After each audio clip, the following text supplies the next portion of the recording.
Hi everyone. Last class में यानी part one में हमने मेरिस्टेमेटिक टिश्यूज तक पढ़ा था। In part two we are going to start from permanent tissues. Examine the transverse section TS of the root or stem and or the vertical section of the leaf or any herbaceous plant under a microscope. The internal structure of a TS of a sunflower stem as seen under a microscope is shown in figure 3.7. What do you observe? Are all these cells similar in shape and size? How many different types of tissues can you identify? What differences do you notice among them? तो ये कुछ questions है which they are asking, and we're going to see the figure 3.7 to know all of it. All right? Okay. So, what might be the reason for the presence of different types of cells and tissues? You can see the different groups of cells are present in the TS of sunflower stem, and each tissue is specialized to perform a specific function, and these are permanent tissues. So, what are permanent tissues? जो different groups होते हैं cells के, जो जैसे हमें sunflower stem के structure और diagram में भी दिख रहे हैं, हर टिश्यू का एक स्पेशलाइज्ड फंक्शन होता है, एक स्पेशल रोल होता है। जैसे मेरिस्टेमेटिक टिश्यू का क्या रोल था, वो एक्टिवली डिवाइडिंग सेल्स थे, एंड एक्टिवली डिवाइडिंग सेल्स होने के कारण वो हमेशा ग्रोथ में हेल्प करते थे, हमेशा लेंथ बढ़ाने में, गर्थ बढ़ाने में, या जैसे ग्रेजिंग होती है बाय एनिमल्स तो रीग्रोथ करने में। तो वो रोल था मेरिस्टेमेटिक टिश्यूज का। लेकिन परमानेंट टिश्यूज का क्या रोल है? लास्ट क्लास में मैंने आपको बताया था कि डिफरेंशिएशन वो प्रोसेस है जिसमें एक मेरिस्टेमेटिक सेल्स टिश्यू से परमानेंट टिश्यू में कन्वर्जन होता है। जब मेरिस्टेमेटिक सेल्स डिवाइड करते हैं तो उनमें से कुछ सेल्स की प्रॉपर्टी रहती है दोबारा डिवाइड करने की, तो वो मेरिस्टेमेटिक ही रहते हैं नेचर में, लेकिन जो ये एबिलिटी खो देते हैं वो परमानेंट टिश्यू बन जाते हैं, और इसी प्रोसेस को हम डिफरेंशिएशन कहते हैं। अब परमानेंट टिश्यू का क्या रोल है? ग्रोथ का तो रोल हो नहीं सकता, क्योंकि वो तो हमारे मेरिस्टेमेटिक टिश्यू कर रहे थे। तो परमानेंट टिश्यू का रोल क्या है? इनका रोल यही है कि ये स्पेशल फंक्शन और स्पेशलाइज्ड फंक्शन के लिए बैठे हुए हैं। ये कॉन्स्टेंटली और एक्टिवली डिवाइडिंग नहीं है, बट इनका अलग रोल होता है। डिफरेंट ग्रुप ऑफ सेल्स हैं ये, क्योंकि ऑफ कोर्स टिश्यूज हैं। टिश्यूज की बेसिक डेफिनेशन क्या थी? Group of similar sales doing similar function, ये टिश्यू की डेफिनेशन थी। लेकिन यहाँ परमानेंट टिश्यू में डिफरेंट ग्रुप्स ऑफ सेल्स हैं जो डिफरेंट फंक्शन, या बोल सकते हैं एक स्पेसिफिक फंक्शन कर रहे हैं, सबका एक रोल बांटा हुआ है, और उसे हम परमानेंट टिश्यू कहते हैं। Permanent tissue can be simple, यानी कि they can be only of one type of cell, और कॉम्प्लेक्स, यानी कि they can be more than one type of cells. तो परमानेंट टिश्यू की दो क्लासिफिकेशन भी हैं। वो सिंपल भी हो सकते हैं कि भाई एक ही टाइप का सेल हो, या कॉम्प्लेक्स भी हो सकते हैं कि more than one type of cell हो। It depends. All right, observe the type of tissues given in figure 3.7 and based on pointers provided as follows. Okay, तो ये बोल रहे हैं कि आप डायग्राम 3.7 यानी कि ये वाला डायग्राम ऑब्जर्व करें, और उसके बाद देखें कि सबका क्या रोल है, क्या रोल नहीं है। तो सबसे पहले तो हम धीरे धीरे हर टिश्यू का पार्ट पढ़ेंगे, और उसके बाद हम उसे डायग्राम में आइडेंटिफाई करेंगे। ठीक है, इतने आप ये देख सकते हैं कि ये इंटरनल स्ट्रक्चर दिया हुआ है एक सनफ्लावर स्टेम का। ये आप देख रहे हैं कि इधर सनफ्लावर स्टेम गिवन है, एंड इसमें एक सेक्शन को वाइड करके दिखाया हुआ है। ये वैस्कुलर टिश्यू दिख रहा है आपको इधर, इसी को वाइड करके इन्होंने दिखाया हुआ है। ये एक स्ट्रक्चर है वैस्कुलर टिश्यू जिसको जूम इन करके दिखाया हुआ है, and this is the TS of the stem of this sunflower stem. यहाँ पे हमें ग्राउंड टिश्यू दिख रहा है जो सबसे नीचे है, हमें जाइलम दिख रहा है जो ट्रांसपोर्ट ऑफ वाटर करता है, हमें फ्लोएम दिख रहा है जो फूड का ट्रांसपोर्ट करता है, हमें 3 ग्राउंड टिश्यूज दिख रहे हैं जिनके बारे में अभी हम पढ़ेंगे, हमें एपिडर्मिस, क्यूटिकल, एपिडर्मल हेयर्स दिख रहे हैं, and what else, and lateral meristem. Lateral meristem क्या ग्रोथ करता था? मैंने आपको कल बताया था, एनुअल रिंग्स, है ना।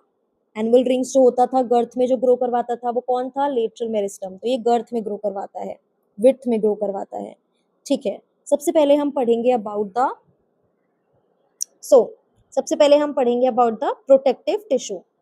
प्रोटेक्टिव टिश्यू में क्या आता है? प्रोटेक्टिव टिश्यू का जो काम है वो हमारे एपिडर्मिस साहब का है। What protects plants from mechanical injury, water loss, harmful microorganism and extreme environmental conditions? The epidermis.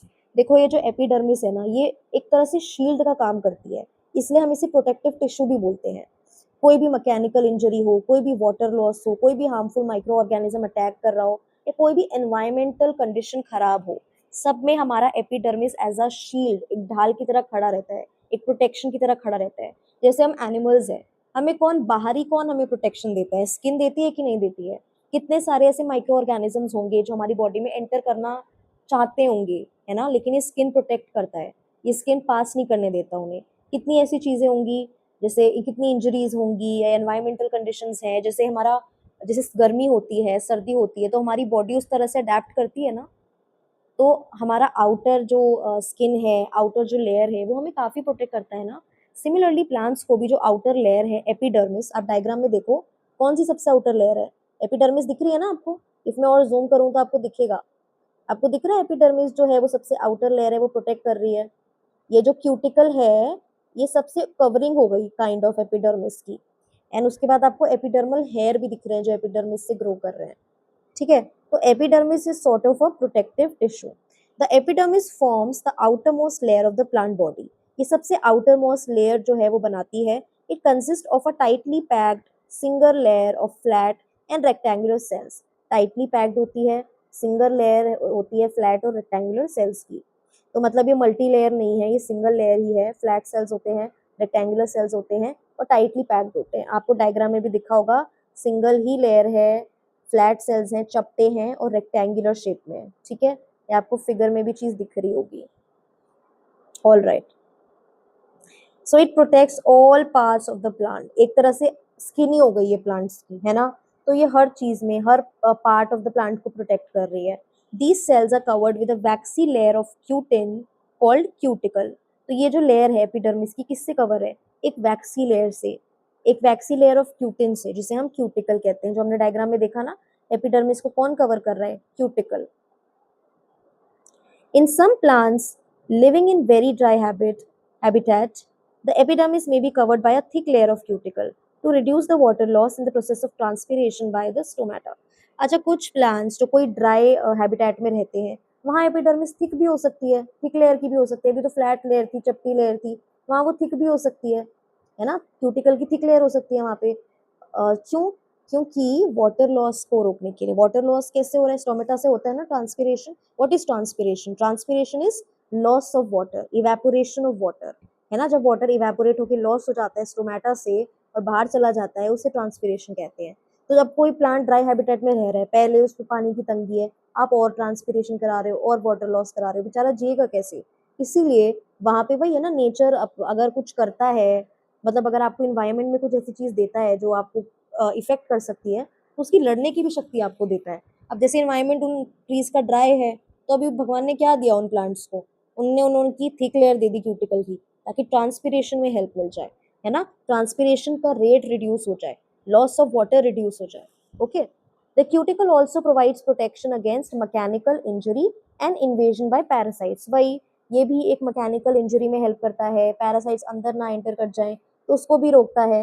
In many plants hair like projections arise from epidermal cells. बहुत सारे प्लांट्स होते हैं जहाँ पे हेयर लाइक प्रोजेक्शन भी आ जाती है एपिडर्मल सेल्स से, जिन्हें हम क्या बोलते हैं, एपिडर्मल हेयर्स, है ना। In roots these projections are called root hair. अगर रूट में ये प्रोजेक्शन हुई एपिडर्मिस से, उसे हम बोलेंगे रूट हेयर। क्या बोलेंगे, रूट हेयर। जो क्या कर रहा है, which increase the surface area for absorption of water. देखो रूट का तो काम ही है वाटर एब्जॉर्ब करना, मिनरल्स एब्जॉर्ब करना सॉइल से, करेक्ट बात है। तो फिर अगर रूट में रूट हेयर होंगे, तो रूट हेयर तो और हेल्प करेगा ना, सरफेस एरिया भी बढ़ा देगा। अब जब सरफेस एरिया बढ़ गया तो अब रूट को और हेल्प मिल जाएगी कि वो और वाटर एब्जॉर्ब करे और मिनरल्स एब्जॉर्ब करे फ्रॉम द सॉइल। अगर लीव्स में हुए, तो ये जो एपिडर्मिस है ये पोर्स कंटेन करता है, जिसे स्टोमेटा कहते हैं। स्टोमेटा हमारा गैसेस एक्सचेंज भी करवाता है और हमारा ट्रांसपिरेशन भी कराता है। तो in leaves the epidermis contains pores, जिन्हें हम स्टोमेटा कहते हैं, which apart from gaseous exchange helps in transpiration, that is evaporation of water vapors through stomata। यानी कि gaseous exchange के अलावा it also helps in the evaporation of water, है ना, transpiration में भी help करता है। Thus transpiration help in water transportation by creating a transportation pole in xylem। देखो जाइलम एक वैस्कुलर टिश्यू है। जाइलम जो है वो ट्रांसपोर्ट किस चीज का कराता है, वाटर और मिनरल्स का। अब आप ये देखो, कुछ प्लांट्स तो इतने बड़े होते हैं, तो कैसे जाइलम अकेला इतना ट्रांसपोर्टेशन करा पा रहा है पानी का इतने ऊपर ऊपर प्लांट्स तक। इसका रीजन यही छुपा हुआ है, जो आपने अभी लाइन पढ़ी थी, Thus, transpiration helps in water transportation by creating a transpiration pull in xylem. देखो क्या होता है जब स्टोमेटा से वाटर लॉस हो रहा है, इवेपोरेशन हो रहा है, sort of a pull create हो रहा है, एक ट्रांसपोरेशन पुल या सक्शन क्रिएट हो रहा है क्योंकि water is going out, correct, एक पुल क्रिएट हो रहा है ना, इवेपोरेशन हो रहा है तो जब ये पुल क्रिएट होता है तो ये पुल जाइलम पे भी लगता है, ये ट्रांसपिरेशन पुल जो है वो जाइलम पे भी क्रिएट हो जाता है, जिस वजह से जो वाटर है ना, और जो मिनरल्स है वो सॉइल से अपवर्ड डायरेक्शन में आने लगते हैं with the help of xylem because of this transpiration pull, और वो from the roots to all the parts of the plant पहुंच जाते हैं। तो इसमें ट्रांसपिरेशन का एक बहुत बड़ा रोल है कि वो ना, स्टोमेटा तो देखो क्या कर रहा है, ट्रांसपिरेशन भी कर रहा है, गैसेस एक्सचेंज भी कर रहा है, बट ये ट्रांसपिरेशन हमारी एक और हेल्प, ट्रांसपिरेशन हमारी एक और हेल्प करता है। इस ट्रांसपिरेशन की वजह से एक ट्रांसपिरेशन पुल क्रिएट होता है जाइलम में, जिस वजह से हमारा वाटर ट्रांसपोर्टेशन में हेल्प मिलता है प्लांट्स को। इस पुल की वजह से रूट्स से लेके, रूट्स जैसे एब्जॉर्ब करता है वाटर को, तो रूट से लेके different parts of the plant में वो वाटर चला जाता है। क्यों? क्योंकि एक ट्रांसपिरेशन पुल क्रिएट हो गया। किसकी वजह से? क्योंकि ट्रांसपिरेशन हो रहा था स्टोमेटा में। Got it? So transpiration also helps in elimination of waste from the body. तो एक तरह से ट्रांसपिरेशन वेस्ट भी एलिमिनेट करता है from the body. Okay, next, तो सबसे पहले हमने क्या पढ़ा है, प्रोटेक्टिव टिश्यू, जिसका क्या नाम है, एपिडर्मिस, जो कहाँ पे है, सबसे आउटर में। इसको कौन कवर कर रहा होता है, वैक्सी लेयर, क्यूटिकल, और यहाँ से एपिडर्मल हेयर भी ग्रो कर सकते हैं। Now next we gonna study supporting tissue, जो कौन है, simple permanent tissues. What keeps a plant upright? Why does a fresh twig bend but a dry twig break? Why are seed coats hard? How do aquatic plants float? All these functions are carried out by supporting tissue. ये बोल रहा है कि जैसे plant सीधे खड़े रहते हैं, फ्रेश ट्विग जो होता है वो मुरझा जाता है, बेंड हो जाता है, जो ड्राई ट्विग होता है वो ब्रेक कर जाता है, जो सीड कोट है वो हार्ड रहती हैं, एक्वेटिक प्लांट्स फ्लोट करते हैं। ये सब क्यों हो पा रहा है? ये सब सपोर्टिंग टिश्यू की वजह से हो पा रहा है। आप खुद देखो ना, क्वेश्चन में ही आंसर है। टिश्यू, प्लांट अपराइट कैसे खड़ा है, कुछ तो सपोर्ट कर रहा होगा। एक्वेटिक प्लांट्स फ्लोट कैसे कर रहे हैं, कुछ तो मतलब उनका बॉडी स्ट्रक्चर ऐसा है एक्वेटिक प्लांट्स का, या कुछ तो है which is supporting them to float. तो ये सारे फंक्शंस जो है वो सपोर्टिंग टिश्यू इनको हेल्प करता है। और 3 टाइप्स के सपोर्टिंग टिश्यू होते हैं, ये इन्हें बोल सकते हैं simple permanent tissues. Permanent tissue तो है बट सिंपल है। कौन कौन से? Parenchyma, collenchyma and sclerenchyma. ये 3 तरह के सिंपल परमानेंट टिश्यू या फिर सपोर्टिंग टिश्यू हैं, तो ये सारे फंक्शन में प्लांट्स को हेल्प करते हैं। Each differs in structure and perform supporting functions. हर कोई यानी कि तीनों स्ट्रक्चर में डिफरेंट है और ये सपोर्टिंग का काम करते हैं, क्योंकि ऑफ कोर्स सपोर्टिंग टिश्यू है ना। सबसे पहले हम पढ़ने वाले हैं पेरेन्काइमा के बारे में। Parenchyma consist of living cells with thin walls. तो पेरेन्काइमा लिविंग है, ये बहुत कंफ्यूज हो सकते हैं, क्वेश्चन आ सकता है पेरेन्काइमा के पास डेड सेल्स हैं, लिविंग सेल्स हैं, कौन से सेल्स हैं? तो पेरेन्काइमा के पास भैया लिविंग सेल्स हैं, तो जीता जाता आदमी है। ओके, तो ये लिविंग सेल है, इसके पास थिन वॉल्स हैं। These cells are loosely packed with intercellular spaces. Of course, if it is loosely packed, तो of course space होगा, इसको हम intercellular space कहते हैं। दो सेल्स के बीच के डिस्टेंस को हम इंटर बोलेंगे ना, और सेल्स है तो इंटरसेल्युलर, तो इनके पास लूजली पैक्ड होते हैं सेल्स, तो इसलिए इंटरसेल्युलर स्पेसेस हैं। Parenchyma mainly stores food but also performs photosynthesis in green parts of the plant. In aquatic plants, especially parenchyma, specialized parenchyma forms air spaces which help them float. तो भाई parenchyma के बारे में क्या क्या important बातें हैं? सबसे पहले तो ये लिविंग सेल्स का कंसिस्ट होता है, थिन वॉल्स होती हैं, लूजली पैक्ड होता है, क्योंकि लूजली पैक्ड होता है इंटरसेल्युलर स्पेसेस होते हैं।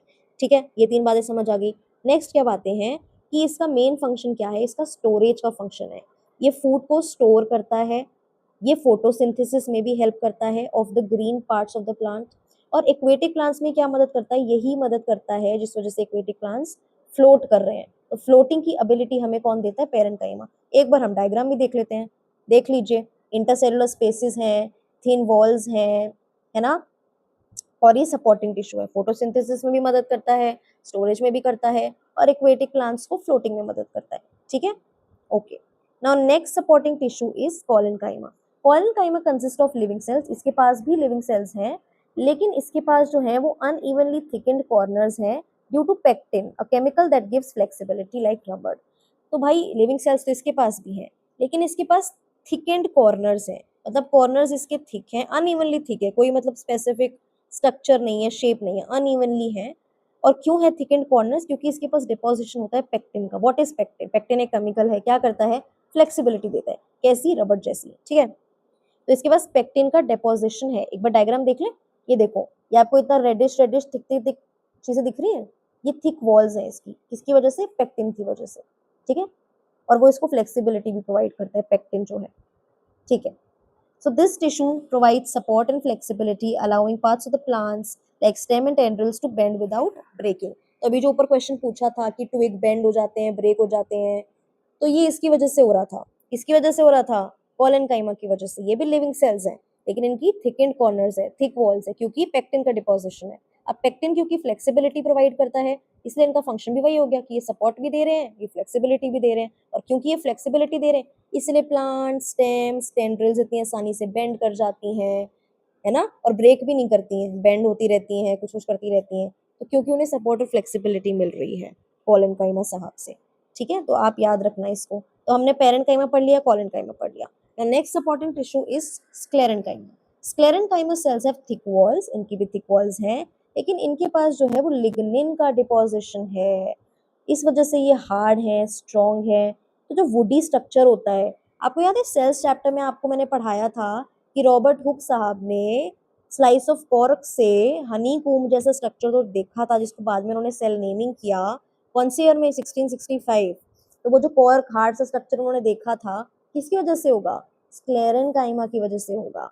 स्क्लेरेंकाइमा के पास थिक वॉल्स तो होती ही हैं, लेकिन इनके पास लिग्निन का डिपोजिशन होता है। और लिग्निन जो है वो इसे हार्ड और स्ट्रॉन्ग बनाता है।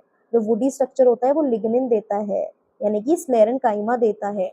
Most of these cells are dead, ये बहुत इंपॉर्टेंट बात है। अभी तक जो ऊपर के दो सपोर्टिंग टिश्यू थे वो लिविंग थे, parenchyma and collenchyma were living. Parenchyma भी लिविंग था, कॉलेनकाइमा भी लिविंग था। कॉलेनकाइमा के पास पेक्टिन की सेल वॉल थी। देखो आप ऐसे याद कर सकते हो, कनोट प्लेस सुना है ना, उसको सीपी बोलते हैं। तो सी से कॉलेनकाइमा, पी से पेक्टिन। तो कॉलेनकाइमा के पास कौन सी डिपोजिशन हुई? पेक्टिन की। बस फिर दूसरी किसके पास होगी? स्क्लेरेंकाइमा के पास। तो स्क्लेरेंकाइमा के पास कौन सी डिपोजिशन हुई? लिग्निन की। और लिग्निन भाई हार्ड, स्ट्रॉन्ग, ये सब प्रोवाइड करता है, इसलिए ये बॉडी स्ट्रक्चर जो होता है वो स्क्लेरेंकाइमा की वजह से होता है।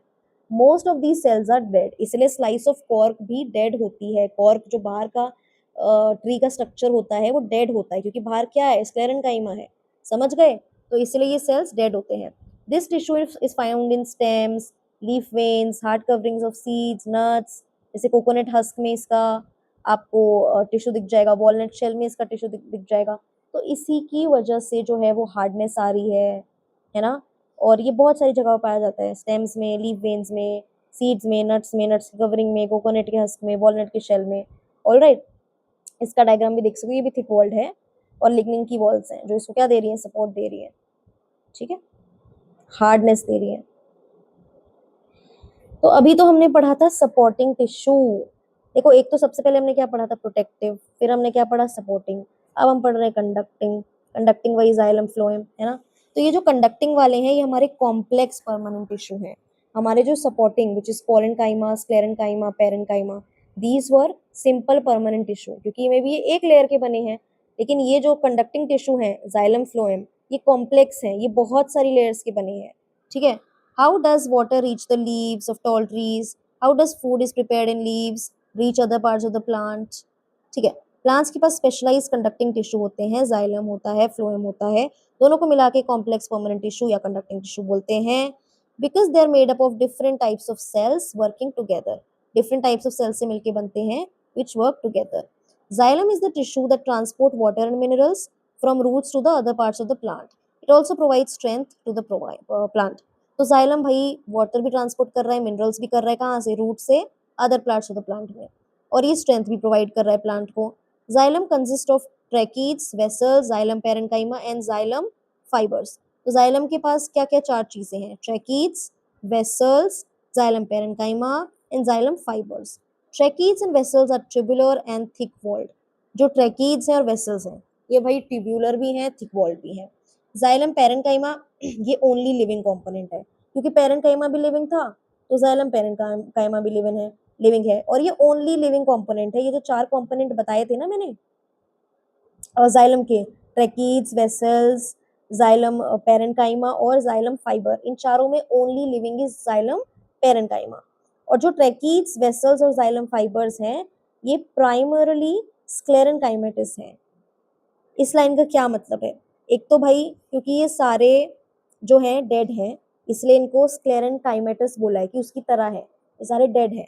Unlike the xylem, phloem is mostly made of living cells. अब देखो जाइलम में एक ही लिविंग कंपोनेंट था जो कि था जाइलम पेरेन्काइमा, लेकिन फ्लोएम जो है वो मोस्टली लिविंग सेल से ही बना है। इसके क्या चार कंपोनेंट है? Sieve tube, companion cell, phloem parenchyma and phloem fibres. तो देखो दो चीज तो दोनों में सेम और कॉमन है, जाइलम के पास एक जाइलम पेरेन्काइमा और जाइलम फाइबर्स है, फ्लोएम के पास एक फ्लोएम पेरेन्काइमा और फ्लोएम फाइबर्स है। ये दोनों तो हमें पता चल गया। अब दो दो अलग क्या है? जाइलम के पास ट्रेकीड्स और वेसल्स है, फ्लोएम के पास अपना कंपेनियन सेल्स और सीव ट्यूब्स हैं। अच्छा, जाइलम में क्या था? सब डेड थे सिवाय जाइलम पेरेन्काइमा के। और फ्लोएम में क्या है? मोस्टली सब लिविंग सेल्स से बने हैं। कुछ सेल्स लॉन्ग हैं, कुछ ट्यूब्यूलर हैं, joint end to end by perforated walls. Perforated मतलब स्पेसेस हो, होल्स हो, ठीक है। तो कुछ सेल्स लॉन्ग हैं, ट्यूब्यूलर हैं और एक दूसरे से जुड़े हुए हैं by perforated walls. These cells form sieve tube. तो सीव ट्यूब कौन? देखो डायग्राम, एक बार जाइलम का डायग्राम देख लो। जाइलम में क्या क्या है?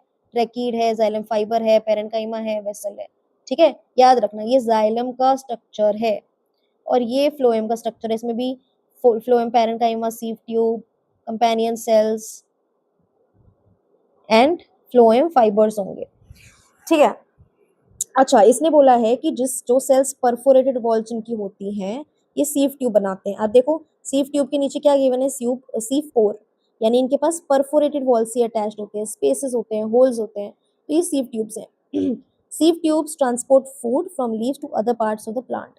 तो फ्लोएम में भी मेन ट्रांसपोर्टेशन ऑफ फूड का काम कौन कर रहा है? यही ट्यूब्स। क्यों? क्योंकि इनकी परफोरेटेड वॉल्स हैं, इनके पास स्पेसेस हैं, तो ये आराम से फूड को ट्रांसपोर्ट कर सकते हैं। The cellular function of the sieve tube cells are regulated by companion cells। और ये जो sieve tube है इनका फंक्शन कौन रेगुलेट कर रहा है? Companion cell. इसलिए नाम ही कंपेनियन है, भी कंपनी दे रहा है, हेल्प कर रहा है। तो ये किसकी हेल्प कर रहा है? जो भाई अपना फूड ट्रांसपोर्ट कर रहा है। फूड ट्रांसपोर्ट कौन कर रहा है? sieve ट्यूब कर रहा है। तो इसीलिए ये रेगुलेट किसको कर रहा है? sieve ट्यूब को कर रहा है। Companion cells specialized parenchyma cells हैं। Main function of companion cell is to monitor loading and unloading of sugar in sieve tube. तो मेन काम क्या है? यही रेगुलेट करना कि भाई सीव ट्यूब अच्छे से खाना पहुंचा रहा है, नहीं पहुंचा रहा है। ये जो शुगर्स है यानी वही जो खाना प्लांट बना रहा है लीव्स में वो हर जगह पहुंच रहा है, नहीं पहुंच रहा है, लोड हो रहा है, नहीं हो रहा है, ठीक है। तो यही काम है। और कंपेनियन सेल्स को ये काम क्यों दिया? क्योंकि भाई ये स्पेशल बंदा है, इसके पास स्पेशलाइज्ड पेरेन्काइमा सेल्स है, इसलिए इसको काम सौंपा हुआ है। Phloem parenchyma store food materials and resin, tannins and latex. ये कुछ बाई प्रोडक्ट्स होते हैं प्लांट्स के। तो ये जो फ्लोएम पेरेन्काइमा ये थोड़ा स्टोरेज में मदद कर देता है। Sieve tubes are also supported by phloem fibres which are primarily sclerenchymatous and provide strength. तो देखो ये पोर्शन थोड़ा रटिफिकेशन वाला है ये कंडक्टिंग टिश्यूज में, क्योंकि इसमें काफी कुछ आया और स्पेशली फ्लोएम वाले पार्ट में, क्योंकि इसमें सीव ट्यूब का भी फंक्शन गिवन है, कंपेनियन सेल का भी फंक्शन गिवन है, फ्लोएम फाइबर्स का भी फंक्शन है कि जो अब देखो सीव ट्यूब को स्पेशल ट्रीटमेंट मिला हुआ है, इसको कंपेनियन सेल्स भी मॉनिटर कर रहे हैं, इसको फ्लोएम फाइबर्स भी सपोर्ट कर रहे हैं। और फ्लोएम फाइबर्स क्या है? डेड है, बोल दिया ना। फ्लोएम फाइबर्स आर प्राइमरीली स्क्लेरेनकाइमेटस, यानी कि यहाँ पे ओनली डेड कंपोनेंट कौन सा है? Phloem fibres. बाकी तीनों जो है वो क्या है? लिविंग है। और ये फ्लोएम फाइबर्स क्योंकि डेड है तो जैसे स्क्लेरेनकाइमा सपोर्ट स्ट्रेंथ प्रोवाइड कर रहा था, इसलिए ये भी क्या प्रोवाइड करता है? स्ट्रेंथ। तो सीव ट्यूब को हेल्प कौन कौन कर रहा है? भाई कंपेनियन सेल हेल्प कर रहा है, वो मॉनिटर करता है कि भाई लोड हो रहा है, शुगर नहीं हो रहा है, क्योंकि कंपेनियन सेल को स्पेशलाइज्ड पेरेन्काइमा सेल होते हैं वो, है ना, तो वो ये सब देखते रहते हैं। और सीव ट्यूब को अपने फ्लोएम फाइबर्स भी हेल्प करते हैं, उसको स्ट्रेंथ देते हैं, क्योंकि वो क्या है? फ्लोएम फाइबर्स स्क्लेरेनकाइमेटिस इन नेचर है, ठीक है। आप डायग्राम भी देख सकते हो, जिस डायग्राम में आपको ऐसे परफोरेटेड वॉल्स दिख जाए ना, आप समझ जाना वो फ्लोएम का डायग्राम है, और उसमें भी वो सीव ट्यूब और सीव पोर का पोर्शन है, और ये जाइलम का डायग्राम है, ठीक है। डायग्राम्स आपको देखने बहुत इंपॉर्टेंट है। So far, we have studied different types of plant tissues based on their functions, जैसे protection, support and conduction. In a plant body, these tissues do not work alone. They are organized together into larger groups called tissue system. तो ये line बोल रही है कि हमने जो भी अभी प्लांट टिश्यू में स्ट्रक्चर्स पढ़े, उनके फंक्शंस पढ़े, कि कोई प्रोटेक्ट कर रहा है, कोई सपोर्ट कर रहा है, कोई कंडक्ट कर रहा है। तो ये सब जो हो रहा है ये अकेले नहीं हो रहा है, ये टिश्यूज अकेले ये काम नहीं कर रहे हैं, ये पूरा एक ऑर्गेनाइज्ड फंक्शन है और ये पूरे ऑर्गेनाइज होकर एक लार्ज ग्रुप बनाते हैं जिसको हम टिश्यू सिस्टम कहते हैं। तो बच्चों आज की क्लास हम यहीं तक रखेंगे। नेक्स्ट हम पार्ट 3 में कवर करने वाले हैं। इतने आप पार्ट 1 और पार्ट 2 को रिवाइज करना, स्पेशली पार्ट 2 को जो आज हमने पढ़ा, क्योंकि it is a bit informative और थोड़ा ऐसे मतलब एक दो बार पढ़ना पड़ेगा, but it's not that difficult. ठीक है, सी यू ऑल, थैंक यू।